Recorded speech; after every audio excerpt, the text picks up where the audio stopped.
আমার উটের লাগাম ধরে টানে আমি কার বাড়ির মেহমান হব? আমার আল্লাহ জানাই দিলেন, জিবরাইল আমার হাবিবকে গিয়ে আমার সালাম বল, আর বলে দে আমার হাবিবের এই উট যার বাড়িতে গিয়া থামবে নবী আমার ওই বাড়ির মেহমান হবে। সুবহানাল্লাহ। এবার উট ছেড়ে দেওয়া হলো। যাইতে যাইতে উট চলতে চলতে আবু আইয়ুব আনসারী রাদিয়াল্লাহু আনহুর বাড়ির সামনে গিয়ে থেমে গেল। নবী আমার সেখানে বসে গেলেন। বসে যাওয়ার পরে পয়গম্বর ডাক দেয়া বলেন, এই মদিনার আনসারেরা, এ মুহাজিরেরা, এ মুসলমানেরা, যে জায়গার মধ্যে আমার উট বসছে মদিনার জমিন, এই জায়গাটা বড় দামি। এই জায়গাটা আমি কিয়ামত পর্যন্ত আমি দামি বানিয়ে রাখতে চাই। সুবহানাল্লাহ। পয়গম্বর বললেন, এই জায়গাটা আমার চাই, ইসলামের জন্য এই জায়গাটা বড় প্রয়োজন। মদিনায় অন্য কোনো জায়গার ভিতরে উট বসে না, এই জায়গার ভিতরে উট বসছে। সাহাবীরা তালাশ করে দেখি এই জায়গার মালিক হলো দুইজন এতিম। কয়জন এতিম? দুইজন এতিম জায়গার মালিক। নবী আমার ডাক দিয়ে বলেন, এতিমদেরকে নিয়ে আসো, এই জায়গাটার বিনিময়ে ভালো জায়গা তাদেরকে ক্রয় করে দেব। এই জায়গার বিনিময়ে ভালো জায়গা তাদেরকে দেয়া হবে, কারণ এই জায়গাটার ভিতরে আমার উট বসছে। এই জায়গাটা কিয়ামত পর্যন্ত আমি দামি বানিয়ে রাখবো। সুবহানাল্লাহ। এ বন্ধু, অনেক দূর থেকে আসছি, যেখানে বাংলাদেশ শেষ সীমান্ত এলাকা, নেত্রকোনা, সুসুং, দুর্গাপুর, এত দূর থেকে তোমার কাছে আসলাম, আর তুমি বাড়িতে বসে থাকবে? আমার মালিক সহ্য করবে না। আমি সহ্য করলেও আমার মালিক সহ্য করবে না, ঠিক না বেটি? তোমরাই তো দাওয়াত করেছ, ওলামা হযরতদেরকে তো তোমরাই দাওয়াত করেছ, কেন বাড়িতে বসে থাকবে? যে মালিক তোমাকে হাত দিল, পৃথিবীর শ্রেষ্ঠ হাত, বানরেরও হাত আছে, অন্য প্রাণীরও হাত আছে, কিন্তু মানুষের হাতের মতো সুন্দর, মানুষের হাতের মতো সুন্দর না, ঠিক না বেটি? বানরেরও চেহারা আছে, তোমারও চেহারা, তোমার আমার চেহারা মালিক দান করেছে, তবে তোমার চেহারা আর আমার চেহারা, মানুষের চেহারা আর বানরের চেহারা আকাশ জমিন ব্যবধান, ঠিক না বেটি? এত সুন্দর করে মালিক বানাইলো। মালিক আমার কসম কে বলেন, আমার আল্লাহ তাআলা বলেন, সুন্দর করে আমি মানুষকে বানাইছি। লাকাদ খালাকনাল ইনসানা ফি আহসানি তাকওয়িম। রব্বি কারীম বলেন, সুন্দর করে আপনি আমাকে বানাইছেন। সুবহানাল্লাহ। সুন্দর করে আপনি আমাকে বানাইলেন। ওই মালিক, ওই মালিকের কোরআনের কথা হয়, ওই মালিকের কোরআনের কথা হয়, আলোচনা হয়। সেই মালিকের প্রতি তোমার মুহাব্বত পয়দা হয় না। কবে তোমার মুহাব্বত পয়দা হবে? কবরে গেলে তোমার কোনো আমল নেই, ঠিক না বেটি? শ্রেষ্ঠ শ্রেষ্ঠ নিয়ামতগুলো আল্লাহ তাআলা আপনি আমাকে দান করেছেন, সুন্দর করে বানাইলেন। এইখানেই শুধু শেষ নয়, শ্রেষ্ঠ পয়গম্বর, শ্রেষ্ঠ পয়গম্বর আপনি আমাকে দান করেছেন বিনা দরখাস্তে, বিনা চাওয়াতে, ঠিক না বেটি? আমরা কেউ কি এরকম দরখাস্ত করেছিলাম, ওগো রব্বে কাবা আমাদেরকে শ্রেষ্ঠ পয়গম্বরের উম্মত করিও? মায়ের পেট থেকে আমরা কেহ এরকমভাবে দরখাস্ত করি নাই, ঠিক না বেঠিক বলেন? শ্রেষ্ঠ পয়গম্বর দিলেন, শ্রেষ্ঠ কিতাব আল্লাহ তাআলা দান করলেন। কি না দিল মালিক? সবই তো দিল, সব দিল। মালিক ডেকে ডেকে বলে, গোলাম আমি সব তোদেরকে দান করলাম। দিতে দিতে দিতে দিতে দিতে দিতে আমার ঘরটা পর্যন্ত তোদেরকে দিয়ে দিলাম। আল্লাহু আকবার। বাবা তার সন্তানকে সব দিল। দিতে দিতে বাবা যে ঘরে বসবাস করে, যেটা বাবার ঘর, ওই ঘরটাও যদি সন্তানকে দিয়ে দেয়, তাহলে ওই সন্তান যদি বাবার কথা না শোনে, তাহলে শাস্তির উপযোগী হয় কি হয় না? আরে জোরে আওয়াজ দিয়া বলেন, হবে কি হবে না? বাবা সব দিল সন্তানকে। দিতে দিতে যে ঘরটা বাবার, যে ঘরটা মার, এই ঘরটা পর্যন্ত দিয়ে দিল, বাবা কিছুই রাখলো না, ঠিক না বেঠিক?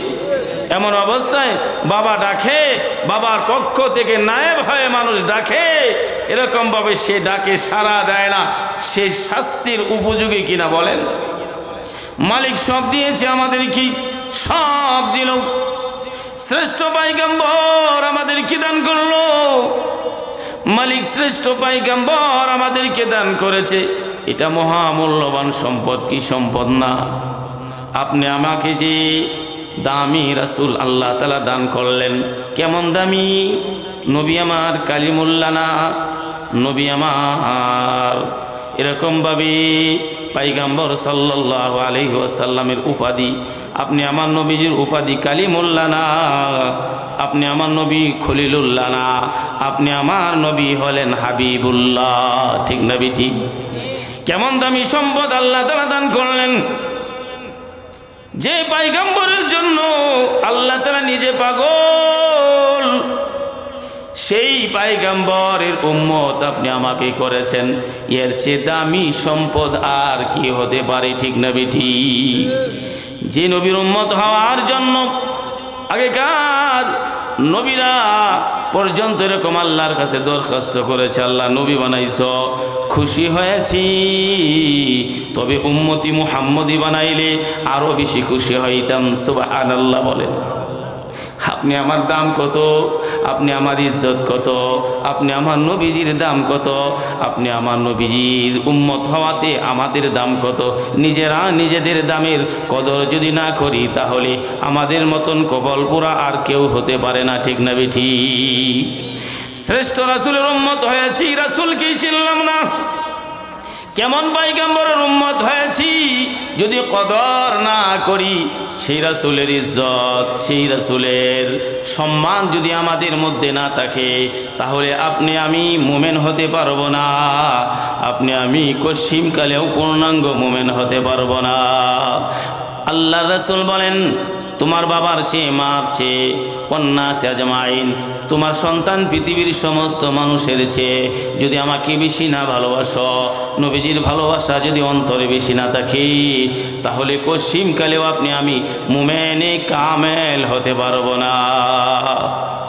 তাহলে সব চাইতে বেশি ভালোবাসতে হবে। যত মানুষ দুনিয়ার জমিনে আছে, সমস্ত মানুষের চেয়ে কাকে বেশি ভালোবাসবো? মানুষের মধ্যে আপনি আমার নবীজিও একজন মানুষ, তবে শ্রেষ্ঠ পয়গম্বর। ঠিক না বেঠিক? এই পয়গম্বরের ভালোবাসা অন্তরে এতটা টাকা লাগবে, বাবার চেয়ে কম না বেশি, মার চেয়ে কম না বেশি, সন্তানের চেয়ে কম না বেশি, আমার বন্ধুর চেয়ে কম না বেশি। যতক্ষণ পর্যন্ত নবীজির ভালোবাসা আমাদের অন্তরে অন্যদের ভালোবাসার চেয়ে বেশি না হবে, ততক্ষণ পর্যন্ত নামাজ ভালো জিনিস জানবো, কিন্তু নামাজ আমার দ্বারাই আদায় হবে না। পর্দা করা ভালো জানবো, পর্দা কোনোদিন আমার দ্বারাই আদায় হবে না। নামাজ এরকমভাবে আল্লাহ তাআলার ইবাদত বন্দেগী করা ভালো করতে হবে জানবো, কিন্তু কোনোদিন এগুলো আদায় হবে না। কারণ ভালোবাসা আর মোহাব্বত এমন একটা জিনিস যেটা কঠিন কাজকেও সহজ করে দেয়। ভালোবাসায় পড়ে, মোহাব্বতে পড়ে জীবন পর্যন্ত দেয়। ঠিক না বেঠিক? জীবন দিয়ে দেয় না? আপনাদের এলাকায় এমন ঘটনা নাই যে জীবন দিয়ে দিছে? প্রেমে পড়ে, ভালোবাসায় পড়ে। ঠিক না বেঠিক? এই জন্য ভালোবাসতে হবে পয়গম্বর সাল্লাল্লাহু আলাইহি ওয়াসাল্লামকে। ভালো যদি বাসতে হয় নবীকে বাসো, ভালো যদি বাসতে হয় নবীকে বাসো। ঠিক না বেটি? যে পয়গম্বর দুঃখের দিনেও আমাদের কি ভুলে না, যে পয়গম্বর সুখের দিনেও আমাদের কি পয়গম্বর ভুলেন নাই। হাসরের ময়দান যেদিন কায়েম হয়ে যাবে, আমার আল্লাহ বলবেন, হাবিব এই চেয়ারটা আপনার জন্য। চেয়ারটা কত দাম, চেয়ারটার মূল্যায়ন কত, চেয়ারটার এরকমভাবে কতটুক কাছে হবে আল্লাহর আরশের। আল্লাহ তাআলার আরশের পাশেই নবীজির সেই সিংহাসন থাকবে। সুবহানাল্লাহ। আল্লাহ তাআলা ডাক দিয়ে, হাবিব আপনি এখানে বসে যান। আল্লাহ তাআলা অর্ডার দিবেন, নবী আমার হাত মোবারক সিংহাসনে রাখবেন আর বলবেন, যতক্ষণ পর্যন্ত আমার ইতিম উম্মতগুলো জান্নাতের পারমিশন না পাবে ততক্ষণ পর্যন্ত আমি মুহাম্মদ এই সিংহাসনে বসবো না। আল্লাহু আকবার। কেমন নবীর উম্মত হইছ? কোন বন্ধুর পিছনে দৌড়াইতেছ? কোন নেতার পিছনে দৌড়াও? কোন নেতা তোমার? এই নেতা এরকম ভাবে কবরে তোমার কোনো কাজে লাগবে না, হাসরের ময়দানে কোনো কাজে লাগবে না। এই নেতা হাসরের ময়দানে তো নেতাকে খুঁজেই পাওয়া যাবে না, ঠিক না ঠিক? এমন নেতা আপনি আমার বানানো দরকার, যে নেতা কবরে কাজে লাগবে, হাসরের ময়দানে কাজে লাগবে, যে নেতা সিংহাসনে বসবে না যতক্ষণ পর্যন্ত আমার জন্য সিংহাসনের ব্যবস্থা না হবে, ঠিক না ঠিক? আপনি আমি নবীজির ইজ্জত বুঝি নাই, আপনি আমি নবীজির সম্মান বুঝি নাই। এ নবীজির সম্মান বুঝেছেন সাহাবায়ে আজমাইন রাদিয়াল্লাহু আনহুম, যার কারণে আমার আল্লাহ আয়াত নাজিল করে দিলেন, রাদিয়াল্লাহু আনহুম ওয়া রাদু আনহু। আমার আল্লাহ তাআলা সাহাবীদের প্রতি খুশি, সাহাবী আজমাইন সাহাবায়ে কেরাম রাদিয়াল্লাহু আনহুম ওনারাও আল্লাহর প্রতি খুশি। সুবহানাল্লাহ। নবীজির ইজ্জত করা শিখো, নবীজিকে ভালোবাসা শিখো। আল্লাহ কত নিয়ামত দিয়েছে, তার মধ্যে শ্রেষ্ঠ নিয়ামত হলো পয়গম্বর। পয়গম্বর সাল্লাল্লাহু আলাইহি সাল্লামের এই রেখে যাওয়া এই কোরআনের মাহফিল হয়। তুমি বাড়িতে বসে দেখো, কে বলেছে তুমি মুসলমান? কে বলেছে তোমার ঈমান আছে? তোমার যদি ঈমান থাকতো তাহলে তোমার ঈমানেই ধরে মসজিদের কাতারে মাহফিলের মধ্যে বসে দিত, ঠিক না বেঠিক? পয়গম্বর সাল্লাল্লাহু আলাইহি ওয়াসাল্লামের মুহাব্বত যার অন্তরে যত বেশি হবে ওই মানুষটা তত বেশি নামাজি হবে। নবীজির ভালোবাসা যার অন্তরে যত বেশি হবে ওই মানুষটা তত বেশি ইবাদত করনেওয়ালা হবে। যে মানুষটার ভিতরে নবীজির ভালোবাসা আছে ওই মানুষটা কোনোদিন নামাজ ছাড়তে পারে না, ওই মানুষটা কোনোদিন মাহফিল ছেড়ে এরকমভাবে চায়ের দোকানে বসে থাকতে পারে না, ঠিক না বেঠিক? পয়গম্বর সাল্লাল্লাহু আলাইহি ওয়াসাল্লামের প্রতি কতটুক মায়া ছিল সাহাবায়ে কেরামের। নবী আমার বললেন, আলী এই যে ধরো আমার চাদরটা ধরো, চাদরটা গায়ে দিয়ে তুমি ঘুমিয়ে যাও। কোন সময় বললেন? যে সময় নবীজির ঘরের চতুর্পাশে শত্রু বাহিনী দাঁড়িয়ে আছে, হাতে হাত ধরে দাঁড়িয়ে আছে, মুহাম্মদ বাহির হবে আর তাকে হত্যা করবে। নাউজুবিল্লাহ। মুহাম্মদ কার বন্ধু? জোরে আওয়াজ দিয়া বলেন, আরো জোরে আওয়াজ দিয়া বলেন, কার বন্ধু? আরো জোরে আওয়াজ দিয়া বলেন, নবী আমার কার বন্ধু? বন্ধুর গায়ে যদি কেউ আঘাত করে বন্ধু ছেড়ে দেয় না, কথা ঠিক না বেটি? বন্ধুর গায়ে আঘাত দিলে ছেড়ে দেয় না। এ বাংলার মুসলমান কবে বুঝবে, কবে বুঝবে? এই বাংলাদেশের পৃথিবীর জমিনে যত উলামায়ে কেরাম রয়েছে সবাই আদম আলাইহিস সালাম থেকে শুরু করে শেষ জামানার নবীজি মুহাম্মদ সাল্লাল্লাহু আলাইহি সাল্লাম পর্যন্ত সমস্ত নবীগণের ওয়ারিসদার হলেন উলামা হযরত, ঠিক না বেঠিক? আল উলামা ওয়ারাসাতুল আম্বিয়া ওয়া ইন্নাল আম্বিয়া লাম ইউওয়ারিসু দিনারাও ওয়ালা দিরহামা। টাকা পয়সা দিনার দিরহামের ওয়ারিসদার নয়। আল্লাহ তাআলা যে ইলম দিয়েছেন, আল্লাহ তাআলার জ্ঞানের ভান্ডার থেকে পয়গম্বরগণদেরকে আল্লাহ তাআলা যে ইলম দিয়েছেন সেই ইলমের আংশিক কিছু ইলম দুনিয়ার আলেমদের মধ্যে আছে, ঠিক না বেঠিক? তাহলে শুনে রাখো, এ দুনিয়ার শক্তি শুনে রাখো, নবীজির গায়ে কোনো পয়গম্বরের গায়ে আঘাত করলে আল্লাহ সহ্য করে না। দুনিয়ার জমিনে ওই সমস্ত ওয়ারিসদার যারা উলামা হযরত নবীগণের ওয়ারিসদার, এদের আঘাত করলে আমার আল্লাহ তাআলা ছেড়ে দেয় না, ঠিক না বেঠিক? নবীজিকে হত্যা করবে মক্কার কাফেররা দয়ারা। পয়গম্বর বললেন, আলী আমার চাদরটা ধরো, ঘুমিয়ে পড়ো। কেন? হযরত আলী কি নবীজি রেখে যেতে চায়, কারণ কি? কারণ কি? নবী আমার ছিলেন আমানতদার, নবী আমার ছিলেন আল আমিন, ঠিক না বেঠিক? পয়গম্বর সাল্লাল্লাহু আলাইহি সাল্লাম বলেন, আলী রে, যে মানুষগুলো আমাকে হত্যা করতে আসলো, এই মানুষগুলো আমার কাছে দিনার দিরহাম আমানত রেখেছে। উতবাকে সাইবাকে তারা এরকম, আবু জাহালকে তারা এরকমভাবে বিশ্বাস করে নাই, আমাকে বিশ্বাস করে তাদের দিনার দিরহাম গহনাগুলো আমানত রেখেছে। এরে আলী, এইগুলো তাদের কাছে ফেরত দেওয়ার জন্যই আমি তোমাকে এখানে রেখে যাচ্ছি। সুবহানাল্লাহ। কেমন ছিলেন আপনি আমার নবী? কেমন ছিলেন আপনি আমার নবীজি? যারা হত্যা করতে চায় ওই মানুষগুলোর দিনার দিরহাম নবীজির কাছে, নবীজি এগুলো নিয়ে পালায় না। আপনি আমার চরিত্র এমন, যদি কেউ কোনো কিছু রাখে তাহলে কিছুদিন চলে গেলে আর মনেই থাকে না, ঠিক না বেঠিক?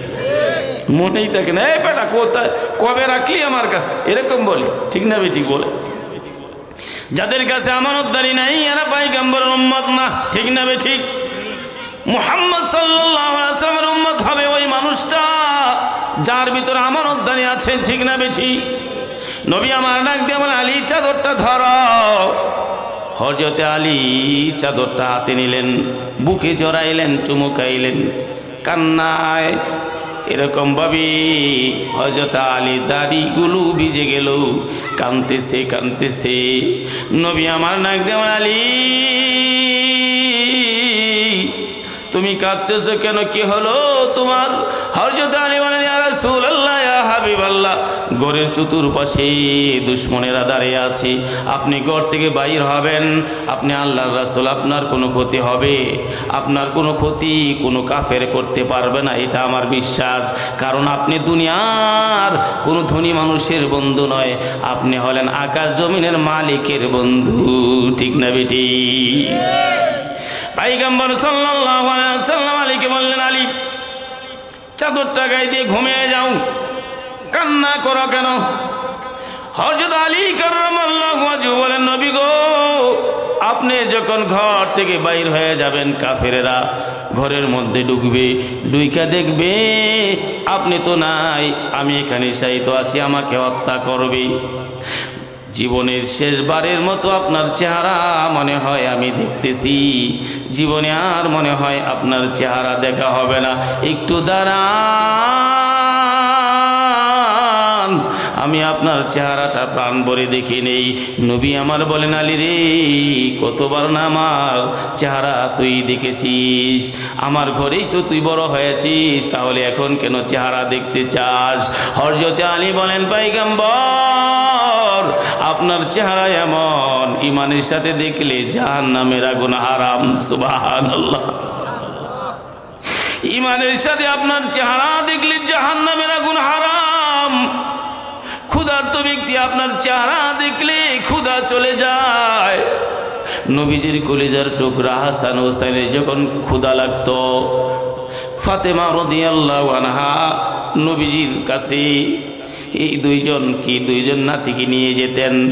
হাসান হোসেন নবীর চেহারা মোবারক দেখতে দেরি হয়েছে, পেটের ক্ষুধা চলে যেতে দেরি হয় নাই। সুবহানাল্লাহ। কেমন নবীর উম্মত হইছ, কেমন নবীর উম্মত, যে নবীর চেহারা দেখলে পরে জাহান্নামের আগুন হারাম। ঘুমের ঘরেও যদি কোনো মানুষ নবীজির চেহারা মোবারক দর্শন করে, তাহলে সে যেন নবীজির চেহারায় দেখলো ওই মানুষটার জন্য জাহান্নামের আগুন হারাম হয়ে যায়। সুবহানাল্লাহ। নবী বলেন, কোন শয়তান আমার রূপ ধারণ করতে পারে না। ঘুমের ঘরে যে আমাকে দেখলো সে আমাকেই দেখলো, আর যে ব্যক্তি আমাকে ইমানের সাথে দেখলো ওই ব্যক্তির জন্য জাহান্নামের আগুন হারাম হয়ে গেল। এ বন্ধু, ঘুমের ঘরে বিদেশে চলে গেছে বন্ধুকে ঘুমের ঘরে দেখি, ঠিক না ঠিক? মরে যাওয়া বাবাকে ঘুমের ঘরে দেখি, মরে যাওয়া বাবাকে ঘুমের ঘরে দেখি, মরে যাওয়া দাদাকে ঘুমের ঘরে দেখি, মরে যাওয়া দাদিকে এরকম এরকম ঘুমের ঘরে দেখি, মরে যাও আমার বন্ধুকে ঘুমের ঘরে দেখি, অনেক দূরে চলে গেছে আমার বন্ধু, ঘুমের ঘরে সে বন্ধু হাজির হয়। এই মুরব্বীদের চেহারাগুলো দেখলে, এই আমার বন্ধুর চেহারা দেখলে, এই আমার বাবার চেহারা ঘুমের ঘরে দেখলে জাহান্নামের আগুন আমার জন্য হারাম হয় না, ঠিক না ঠিক? এমন একটা চেহারা, এমন একটা চেহারা আছে দেখলেই পরে জাহান্নামের আগুন হারাম। কোনোদিন তো আমরা গিয়ে জিজ্ঞাসা করলাম না। ও আমাদের ইমাম সাহেব ইসমাইল হুজুর, আমাকে বলেন নবীজিকে তো আমি ঘুমের ঘরে দেখি না। ও মুফতি আলমগীর সাহেব, আমাকে বলে দেন, আমি তো ঘুমের ঘরে নবীজিকে স্বপ্নে দেখি না। কীভাবে নবীকে ঘুমের ঘরে স্বপ্নে দেখা যাবে? কত মানুষকে ঘুমের ঘরে দেখি, আমার নবীকে আমি ঘুমের ঘরে দেখি না। কিভাবে আমি নবীকে ঘুমের ঘরে দেখব? কোনোদিন এই প্রশ্ন কোনো মুসলমান কিন্তু নবীজির সুন্নতি লেবাস দিয়ে সাজাও। তুমি যদি ঘুমের ঘরে পয়গম্বরকে দেখতে চাও, জবানটা দুরূদ শরীফের জন্য ওয়াকফ করে দাও। বড় দুরূদ শরীফ পারো না? সাল্লাল্লাহু আলাইহি ওয়াসাল্লাম, সাল্লাল্লাহু আলাইহি ওয়াসাল্লাম, সাল্লাল্লাহু আলাইহি ওয়াসাল্লাম তাসবিহর মতো পড়া যায় কি পড়া যায় না? ঘুমের ঘরে ঘুমাতে যাচ্ছ, বেশি বেশি করে দুরূদের আমল করে ঘুমিয়ে যাও। বলতে পারো, আমাকে প্রশ্ন করতে পারো, হুজুর আমি তো গরিব মানুষ, আমি তো গাছতলার বাসিন্দা, আমি তো ভূমিহীন, আমার কাছে কি নবী আসবে? আমার ভাঙা ঘরে কি নবী আসবে? নবী তো বড় নেতা, ঠিক না ঠিক? দুনিয়ার কোনো নেতা ভাঙা ঘরে আসে না, দুনিয়ার কোনো নেতা গরিব মানুষের কাছে আসে না, দুনিয়ার কোন নেতা এলাকার মিসকিনের কাছে, রিক্সা চালক, ভ্যান চালকের কাছে আসে না।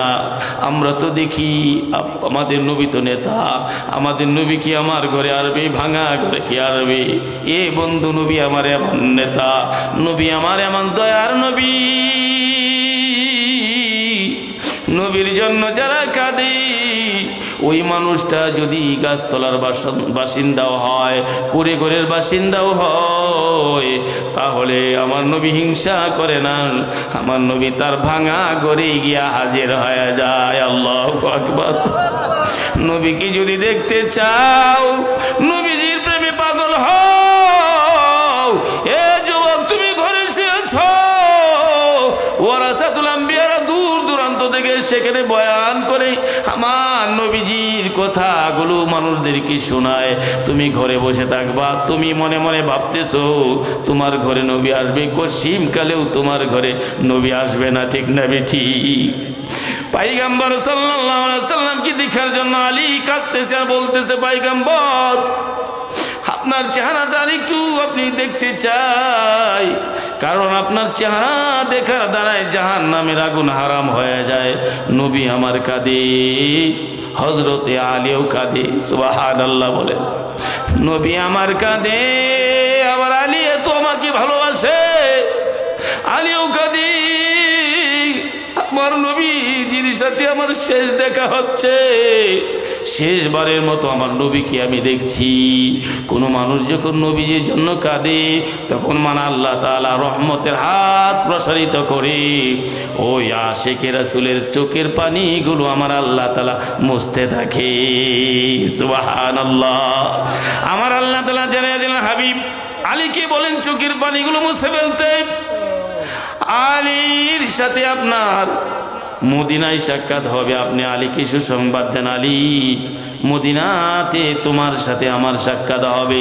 নবী আমার আকাশের খবর পেয়ে হযরত আলীকে বলে দিলেন, আলী কোনো টেনশন করো না, মদিনায় তোমার সাথে আমাদের দুইজনের মোলাকাত হবে। সুবহানাল্লাহ।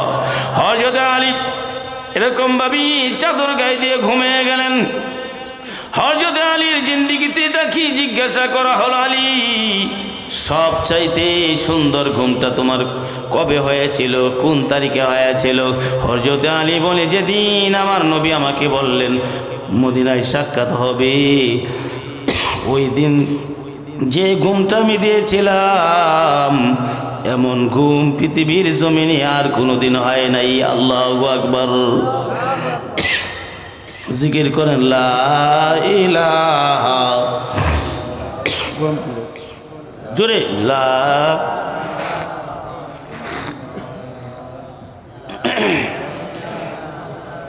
লা ইলাহা ইল্লাল্লাহ লা ইলাহা ইল্লাল্লাহ লা ইলাহা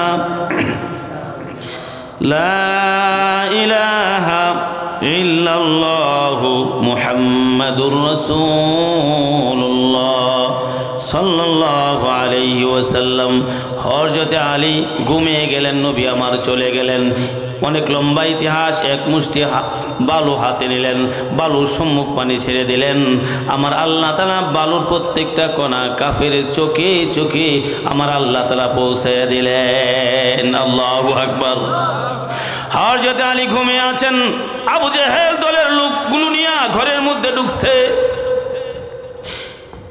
আবু জেহেলের দলের লোকগুলো বলে, মুহাম্মদ তো শুয়ে আছে, হত্যা করে ফেলি।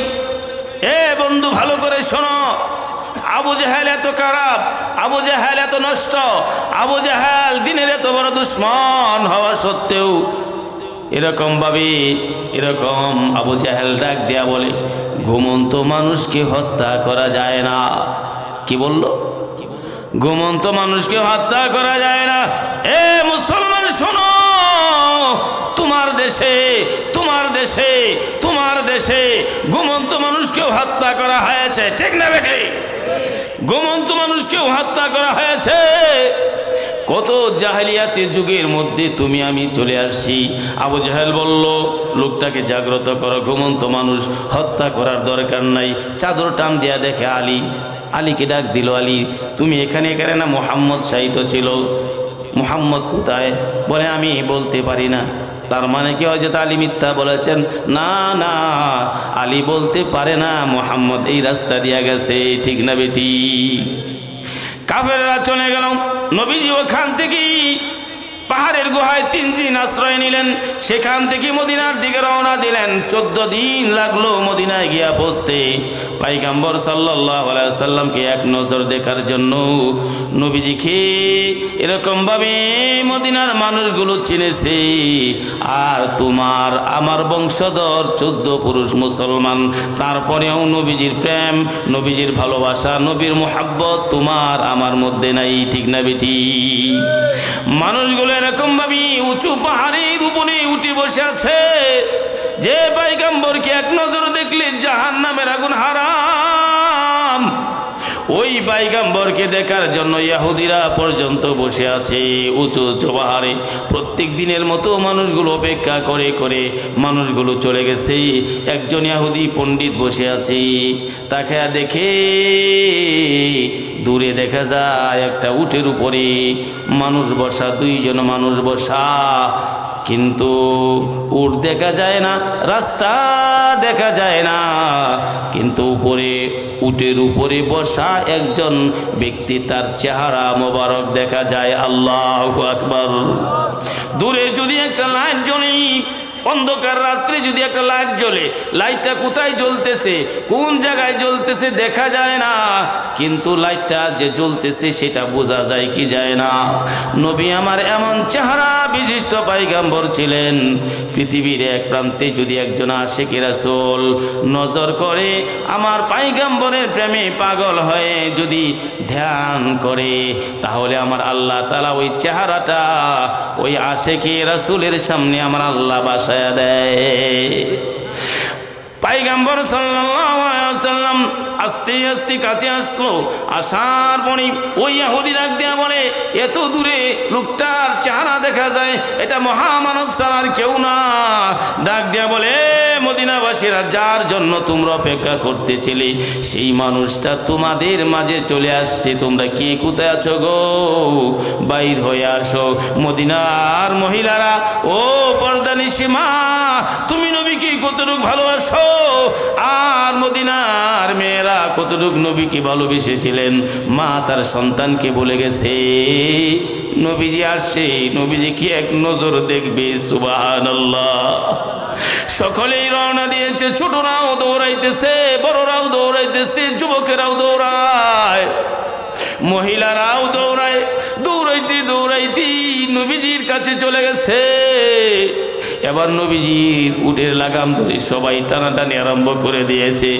নবী আমার তাকে দেখে ছোট ছোট বাচ্চারা নবীজির চেহারা এমনভাবে দেখতেছে, মাথা নিচের দিকে নামায় না, বেশিক্ষণ উপরের দিকে তাকে থাকলে গাড়ির মধ্যে ব্যথা হয়। পয়গম্বর কেমন দয়ার নবী, কেমন মায়ার নবী। নবী আমার উট থেকে নামলেন, নামিয়া ছোট ছোট বাচ্চাদেরকে নিজের বুকের সাথে জড়িয়ে ধরে ডাক দিয়া বলে, মদিনার ছেলেরা রে, মদিনার মেয়েরা রে, তোরা আমাকে এত ভালোবাসলি, আমাকে দেখার জন্য তোরা এত পাগল হলি। যে দেশে আমার বাড়ি, যে দেশে আমার ঘর, যে দেশে আমার বংশধর, ও দেশের মানুষগুলো আমাকে হত্যা করতে চাইলো, আর তোরা আমাকে এক নজর দেখার জন্য পাগল, এক নজর দেখার জন্য তোরা পাগল। একদিন নয়, দুই দিন নয়, বালুরাশির উপরে, বালুর উপরে 14 দিন পর্যন্ত মানুষগুলো নবীজিকে এক নজর দেখার জন্য পাগল। এবার বলেন নবীজির মূল্যায়ন, নবীজির কদর মদিনার মানুষের কাছে ছিল কি ছিল না?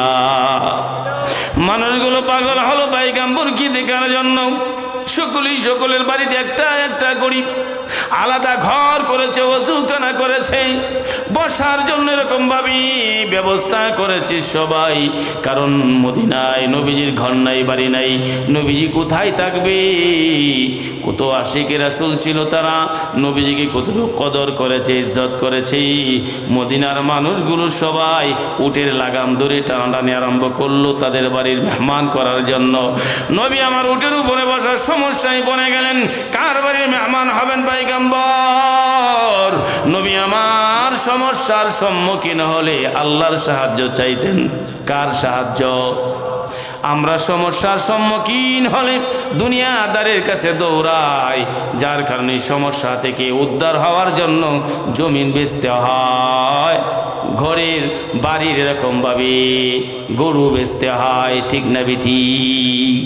কিন্তু যারা আল্লাহ দরবারে সাহায্য চায়, ওই মানুষগুলোর জন্য এক পয়সাও লাগে না। আল্লাহ তাআলা বিপদ থেকে উদ্ধার করতে পারে কি পারে না? পয়গম্বর সাল্লাল্লাহু আলাইহি ওয়াসাল্লাম আল্লাহর কাছে সাহায্য চাইলেন। রব্বি কারীম,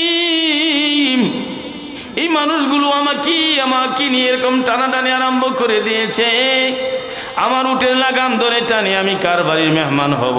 আমার আল্লাহ জানায় দিলেন, জিবরাইল আমার হাবিবকে গিয়ে আমার সালাম বল, আর বলে দে আমার হাবিবের এই উট যার বাড়িতে গিয়া থামবে, নবী আমার ওই বাড়ির মেহমান হবে। সুবহানাল্লাহ। এবার উট ছেড়ে দেওয়া হলো। যাইতে যাইতে উট চলতে চলতে আবু আইয়ুব আনসারী রাদিয়াল্লাহু আনহুর বাড়ির সামনে গিয়ে থেমে গেল। নবী আমার সেখানে বসে গেলেন। বসে যাওয়ার পরে পয়গম্বর ডাক দেয়া বলেন, এই মদিনার আনসারেরা, এ মুহাজিরেরা, এ মুসলমানেরা, যে জায়গার মধ্যে আমার উট বসছে মদিনার জমিন, এই জায়গাটা বড় দামি, এই জায়গাটা আমি কিয়ামত পর্যন্ত আমি দামি বানিয়ে রাখতে চাই। সুবহানাল্লাহ। পয়গম্বর বললেন, এই জায়গাটা আমার চাই, ইসলামের জন্য এই জায়গাটা বড় প্রয়োজন। মদিনায় অন্য কোনো জায়গার ভিতরে উঠ বসে না, এই জায়গার ভিতরে উঠ বসে। সাহাবীরা তালাশ করে দেখি এই জায়গার মালিক হলো দুইজন এতিম। কয়জন এতিম? দুইজন এতিম জায়গার মালিক। নবী আমার ডাক দিয়ে বলেন, এতিমদেরকে নিয়ে আসো, এই জায়গাটার বিনিময়ে ভালো জায়গা তাদেরকে ক্রয় করে দেব, এই জায়গার বিনিময়ে ভালো জায়গা তাদেরকে দেওয়া হবে। কারণ এই জায়গাটার ভিতরে আমার উট বসছে, এই জায়গাটা কিয়ামত পর্যন্ত আমি দামি বানিয়ে রাখবো। সুবহানাল্লাহ। নবী আমার বললেন, ও মুসলমানেরা, কার কাছে যার কাছে যেমন আছে সহযোগিতা করো, এই জায়গা ক্রয় করা লাগবে। তাহলে নবী আমার কালেকশন করেছেন কি করেছেন না? নবী আমার দান চাইলেন, অনুদান চাইলেন, দিনার দিরহাম চাইলেন। কোন মুসলমানের কাছে এত দিনার দিরহাম ছিল না, এই জায়গাটা ক্রয় করার মতো দিনার দিরহাম নাই। কারণ যারা মদিনার মুসলমান, যারা আনসার, তারা মুহাজিরদের খেদমত করতে করতে তারাও নিঃস্ব হয়ে গেছে। একটা ঘরের মালিক অর্ধেকটা ঘর মক্কা থেকে আগত মুসলমানকে দান করে দিয়েছে। সুবহানাল্লাহ। একটা জমির মালিক অর্ধেকটা দান করে দিয়েছে মক্কা থেকে আগত মুসলমান ভাইকে। সুবহানাল্লাহ বলেন। ওই দানের বিনিময়ে, এই ত্যাগের বিনিময়ে আপনি আমি যে ইসলাম পেয়েছি, এটা মক্কার ইসলাম নয়, এটা মদিনার ইসলাম। কোথার ইসলাম বলেন? মদিনার ইসলাম। মদিনার ইসলাম পেয়েছেন আপনি আমি। এই মসজিদ, এই মাদ্রাসা, এই কোরআন, এই হাদিস সব আসছে মদিনা থেকে। কারণ মদিনার মানুষগুলো এরকম দানবীর ছিল। মদিনার মানুষগুলো বাতি নিবাই পর্যন্ত মেহমানদারি করেছে। আমার আল্লাহ এত খুশি হয়েছেন, এত খুশি হয়েছেন, মদিনার জমিনে পয়গম্বর সাল্লাল্লাহু আলাইহি ওয়াসাল্লাম কিয়ামত পর্যন্ত ওখানেই শুয়ে থাকবেন। ঠিক না বেটি? নবীজি যখন হিজরত করে আসলেন, যুবকেরা দৌড়ে গেল, ইয়া রাসূলুল্লাহ, ইয়া হাবিবাল্লাহ, আমাদের কিছু আবদার আছে। নবীজি বলেন, তোমাদের কি আবদার? বলে, আমাদের আবদার হলো এই মদিনা ছেড়ে আপনি কোথাও যাবেন না। আমাদের আবদার হলো এই মদিনাতে আপনি ঘর বানাবেন। যুবকেরা বলে, ইয়া রাসূলুল্লাহ, ইয়া হাবিবাল্লাহ, আমাদের শেষ আবদার হলো মদিনার জমিনে আপনি শেষ ঘুমানটা ঘুমাইবেন। সুবহানাল্লাহ। পয়গম্বর বলেন, আমি তো নিজের থেকে কোনো কাজ করি না, কোনো কথা বলি না। আমার আল্লাহ যদি চায় তাহলে তোমাদের এই দাবিগুলো আমি পুরা করব। সুবহানাল্লাহ। পয়গম্বর সাল্লাল্লাহু আলাইহি সাল্লাম কালেকশন করতেছেন। আজকে মাহফিলের মধ্যে কালেকশন করলে মানুষ চলে যায়। ঠিক না বেটি? কালেকশন করলে মানুষ চলে যায়, কিন্তু মানুষ জানে না এই কালেকশনের মাধ্যমে দুনিয়ার জমিনে এই যে মসজিদ, মাদ্রাসা, দিন, ধর্ম, এইগুলো সব কালেকশনের মাধ্যমেই শুরু থেকে এই পর্যন্ত আসতেছে। ঠিক না বেটি? কালেকশনের মাধ্যমে আসতেছে। হযরতে বেলাল রাদিয়াল্লাহু আনহু, উনি এরকম মানুষের বাড়ির থেকে খেজুর নিয়ে আসতেন, খেজুরের ছড়া নিয়ে আসতেন, মসজিদ নববীর এরকম পিলারের মধ্যে এরকম বাইন্ধে রাখতেন। মানুষের বাড়িতে বাড়িতে গিয়ে বলতেন, হে মুসলমানেরা, আজকে 3 দিন যাবত, 4 দিন যাবত মুসলমানেরা খায় না, মসজিদ নববীতে পড়ে আছে সাহাবায়ে কেরাম, ওনাদের খাবার নাই, দিবে কয়েকটা খেজুর। এইভাবে বাড়ি থেকে যার যার এরকম বাড়ি বাড়ি গিয়ে উনি কালেকশন করতেন। আজকে মুসলমান সেটা ভুলে গেছে। কালেকশন আরম্ভ হলে মানুষ খুঁজে পাওয়া যায় না, সবাই বাড়িতে চলে যায়। ঠিক না বেটি? বন্ধুগণ আমার, পয়গম্বর সাল্লাল্লাহু আলাইহি সাল্লাম কালেকশন করতেছেন, কোনো দিনার দিরহাম আসে না। হযরত আবু বকর সিদ্দিক রাদিয়াল্লাহু আনহু নবীজির পাশেই দাঁড়ানো, ডাক দিয়ে বলেন, নবী গো, এই জায়গা ক্রয় করার মতো দিনার দিরহাম অর্থ আমার কাছে আছে। আমি মক্কার বড় ব্যবসায়ী ছিলাম, ব্যবসার সমস্ত অর্থ আমি গাটুরি বাইতে নিয়ে আসছি। আপনার সাথে আমি হিজরত করেছি, আমার কাছে অর্থ আছে, আমি অর্থ দিতে পারি, তবে শর্ত আমার একটা। শর্ত কয়টা? জোরে আওয়াজ দিয়ে বলেন, শর্ত কয়টা? নবীজি বললেন, কিসের তোমার শর্ত? শর্তটা বলো। হযরত আবু বকর সিদ্দিক কোন সাহাবী জানেননি? আদম আলাইহিস সালাম থেকে শুরু করে কিয়ামতের দিন যে মানুষটা মারা যাবে, এতগুলো উম্মতের ভিতরে সর্বপ্রথম যিনি জান্নাতে প্রবেশ করবেন তিনি হলেন আবু বকর সিদ্দিক।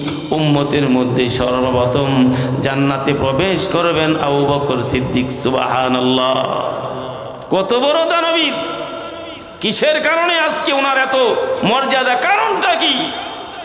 যুদ্ধের ময়দানের জন্য পয়গম্বর রুমাল বিছিয়ে দিলেন। যুদ্ধ করা লাগবে, অর্থের প্রয়োজন হবে, অর্থ দাও। সাহাবীদের কাছে তেমন অর্থ নাই, যাদের কাছে অর্থ আছে তারা বেশি বেশি করে নবীজির রুমালের পাশে এনে রেখে দেয়। এমন এক অবস্থায় আবু বকর সিদ্দিকের ঘরের মধ্যে একটা দিনার দিরহামও নাই। দৌড়ে গেছে বাণীদ্বীপ, ঘরের বাহির থেকে হযরতে আবু বকর সিদ্দিক ঘরের বাহিরে দাঁড়িয়ে দাঁড়িয়ে কাঁদে। বিবি ঘরের ভিতর থেকে ডাক দেয়া বলে, প্রাণের স্বামী গো, কিসের জন্য আপনি কাঁদেন? কাফেররা কি কোনো নির্যাতন করেছে? আমার নবীজির উপরে কোনো নির্যাতন হয়েছে কি? মুসলমানদের উপরে কোনো নির্যাতন হয়েছে কি? আপনার কি শরীরটা খারাপ? কেন আপনি কাঁদেন? আবু বকর সিদ্দিক ডাক দিয়া বলেন, বিবি গো, কোনো সমস্যা হয় নাই। সমস্যা হলো নবী আমার আজকে দান চেয়েছেন, আমি কি দিব? আমি তো দিতে পারবো না, এই জন্য আমি কাঁদি। দান দিতে পারবে না, এই জন্য কে কাঁদে? আরে জোরে আওয়াজ দিয়ে বলেন, কে কাঁদে? আর আপনি আমি যদি দান করি, ঘরে গেলে বিবি কয় এত টাকা দান করা লাগে?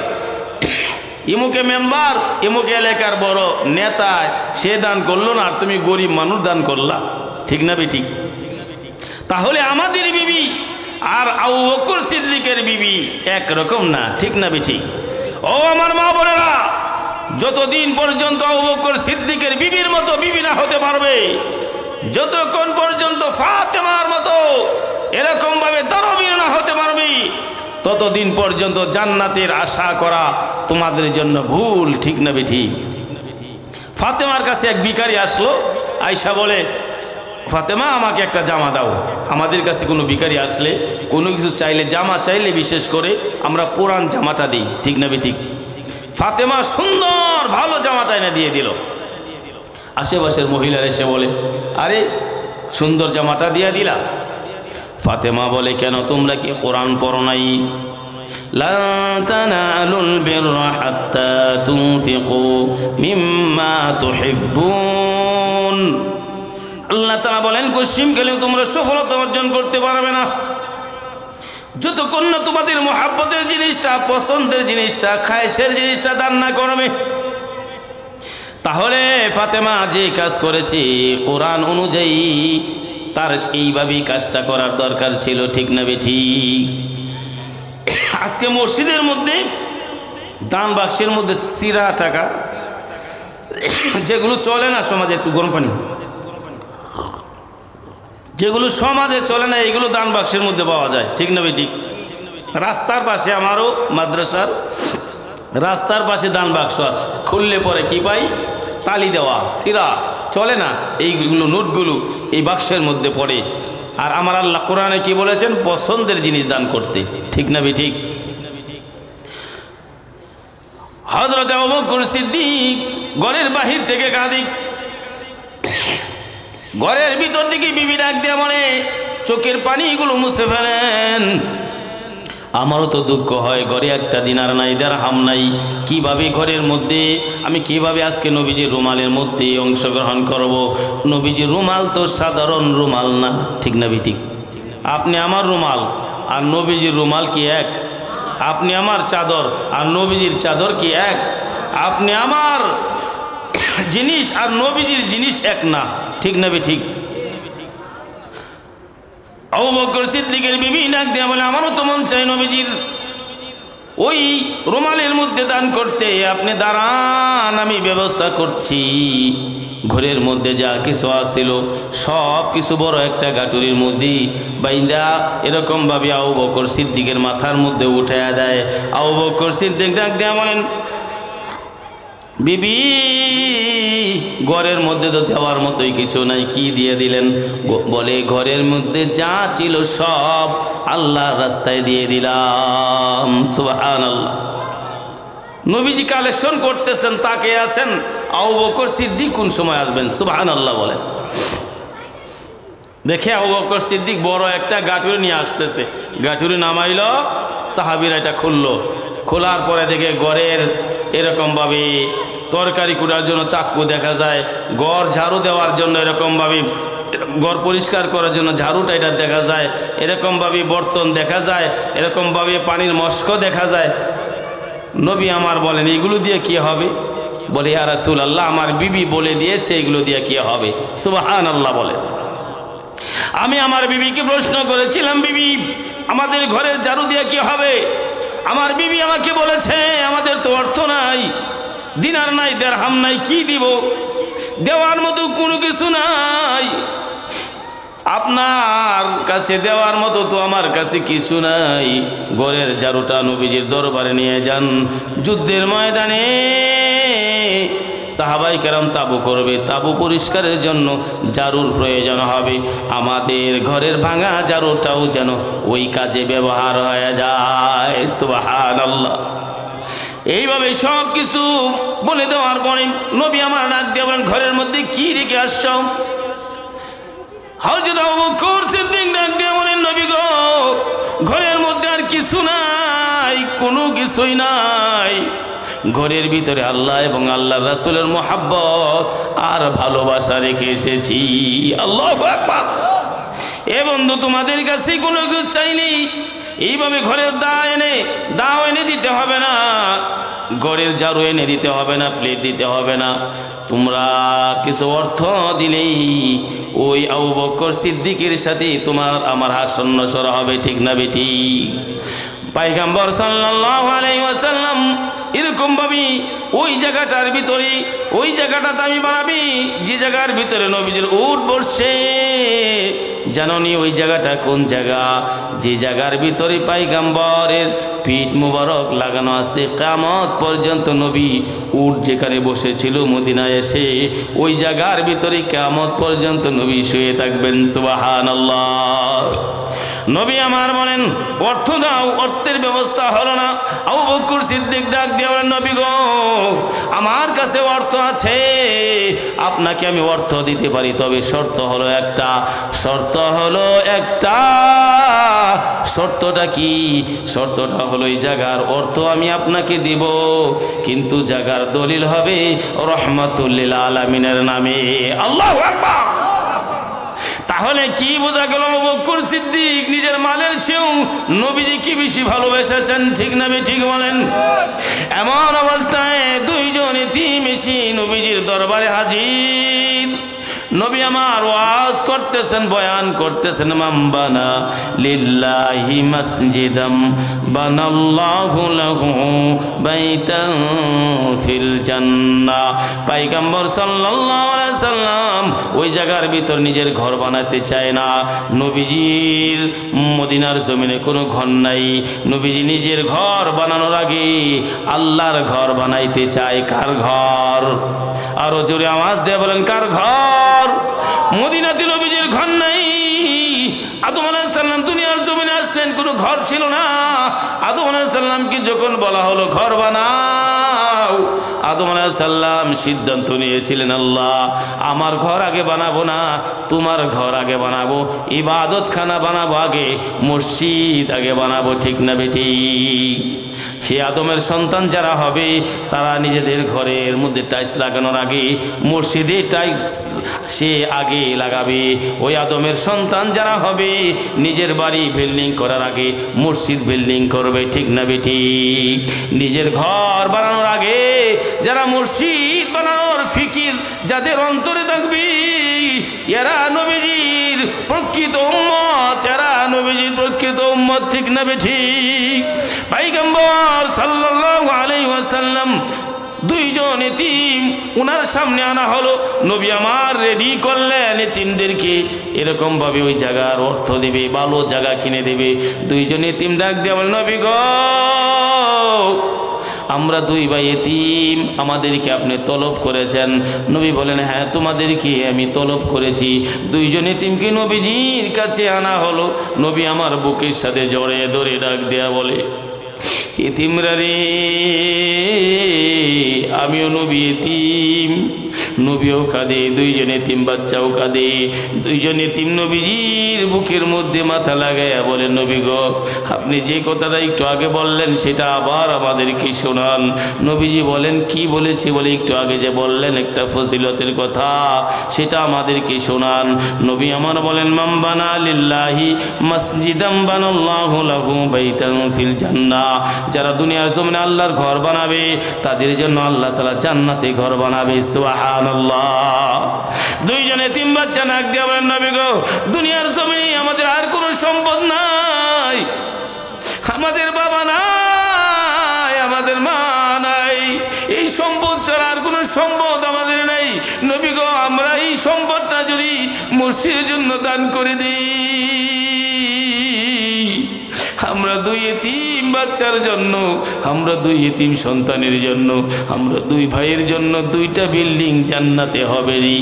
নবী আমার বলেন, আমি যা বলি আমার মুখ দিয়া যা উচ্চারণ হয় এগুলো আমি বলি না, এগুলো আমার মালিক আকাশের মালিক আমার জবান দিয়া বাহির করে, তারপর আমি বলি। যারা দুনিয়ার জমিনে আল্লাহর ঘর বানাবে, আল্লাহর ঘর যারা বানাবে ওদের জন্য আল্লাহ তাআলা জান্নাতে ঘর বানাবে।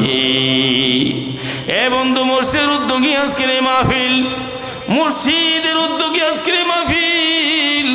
মসজিদ আল্লাহর ঘর, তুমি আল্লাহর ঘর বানানোর পিছনে মেহনত করো, তুমি আল্লাহর ঘরটাকে সাজাও। যেদিন দুনিয়ার ঘর থেকে তোমাকে বাহির করে দিবে, যেদিন তোমাকে দুনিয়ার ঘর থেকে বাহির করে দেবে, 3.5 হাত মাটির নিচে যখন তোমাকে রেখে দেবে, আমার মালিক ডাক দেয়া বলবে, এই বান্দার এই মাটির ঘরটা কি চোখের দৃষ্টি যে পর্যন্ত যায় ওই পর্যন্ত প্রসারিত করে দাও, কারণ সে দুনিয়ার জমিনে আমার